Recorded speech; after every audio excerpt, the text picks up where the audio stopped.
Hi guys, Redneck Wannabe here. I hope all is well with you and your family today. Whenever my kids were young, so I've got a 10, a 12, and a 14-year-old, and I remember back when, they were younger than that, way younger than that. Every night we would do daddy stories, and so we'd all climb on the bed, and man, I'd have all three of them right here, and every night we would read. First we'd read a Bible story, and then we'd read a chapter of, just a fun book is what we called it.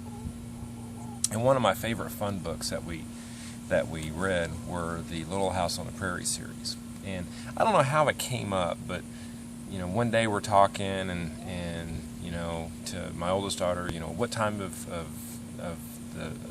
when would you have liked to have lived? What time frame? And she would say, Queen Victoria time frame. And then my son, I don't remember what his was. It was whatever the current book that we were reading. But anyway, mine was always the Little House on the Prairie, because if I could teleport back into the 1870s, 1880s, somewhere right in there, man, I think that would be pretty cool. I think that's where I would like to be. But every time that we read those books, I always picked up something. I always learned.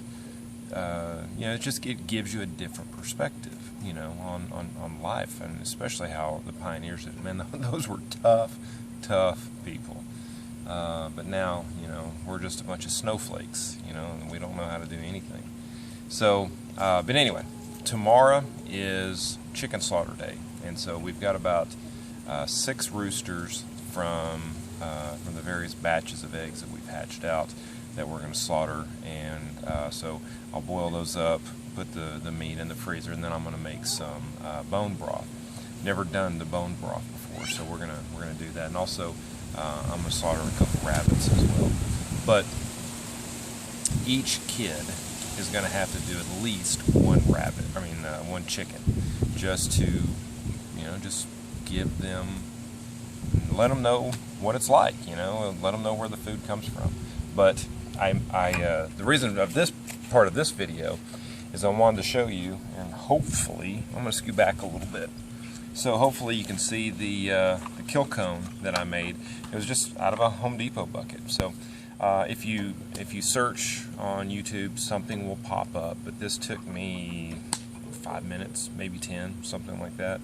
But basically what you do is you just cut the bottom of the bucket, and then I should have had a bucket with me, but well, let's just say this is a bucket. So you cut, well, this is, but let's say it's not cut. So you cut the bottom of the bucket, and then it's 12 inches from here to here, and you make a triangle up to about right here. So 12 inches from here, 12 inches from there, and then you dissect it and just make the triangle, and then you just cut it straight up. And that's what we've done here. And then you just bring it together. I put a clamp here and here just to keep it from moving, but I just clamped it, drilled some holes, zip tied it. There you go. And we can still, we can put it on a branch or something like that. So hopefully you can see this. But tomorrow is going to be chicken slaughter day.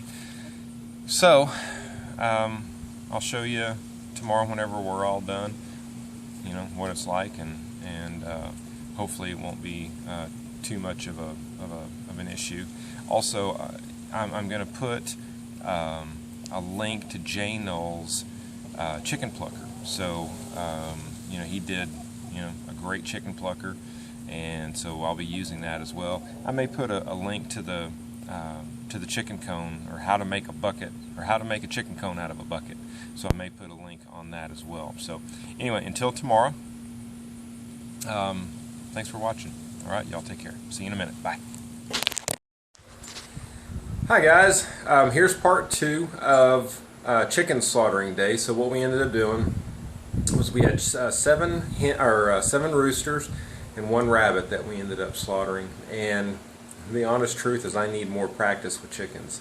So probably wasted a little bit of the bird, but I'm just not very good at gutting a chicken. And so what we ended up doing, or what I ended up doing, was I just ended up taking both the legs and the breast, and I left, I guess, the body of the chicken.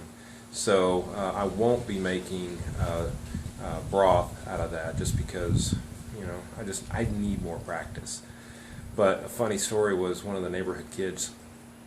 Yesterday, we were talking about slaughtering chickens, and the boys yesterday were like, "Yeah, you know, we're bored. Let's go slaughter some chickens." I'm like, "No, I don't have everything ready yet." So today they came over, and the neighborhood kid lasted one chicken. So we would catch them, we'd put them in the cone, you know, we'd slit their throat, and so we did that, and then we plucked them, and then we cleaned them. But the kid didn't last one chicken. But it was kind of funny because he was pretty cocky. He thought he could do it. So anyway, so I'll show you what we did. But I had a hot plate out here, so this is where I had the water. You know, just dunked the chicken, and then we came out here, and I'll attach the kill cone video and the plucker, the homemade plucker.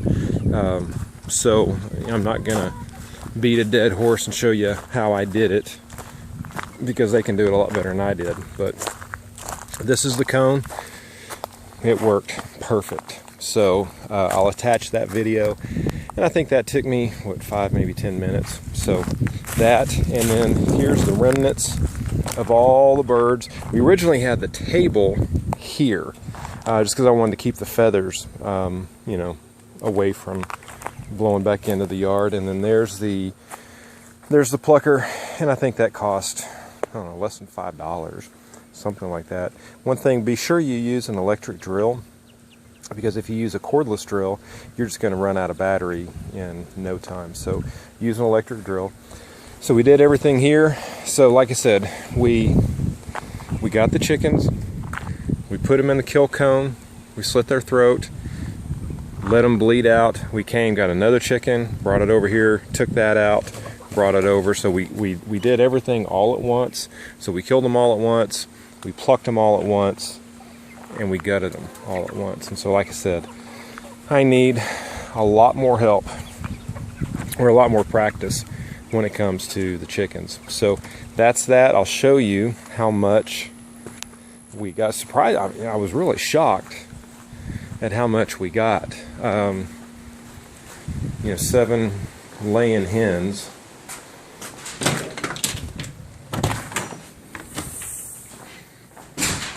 All right, so there you go, hopefully. So that's, I don't know how big a pot that is. Easy to, at least 2 gallon, something like that. So there you go. 7 birds, 1 rabbit, and a whole lot more experience. So anyway, I appreciate y'all, and thanks for watching. Y'all take care. Bye.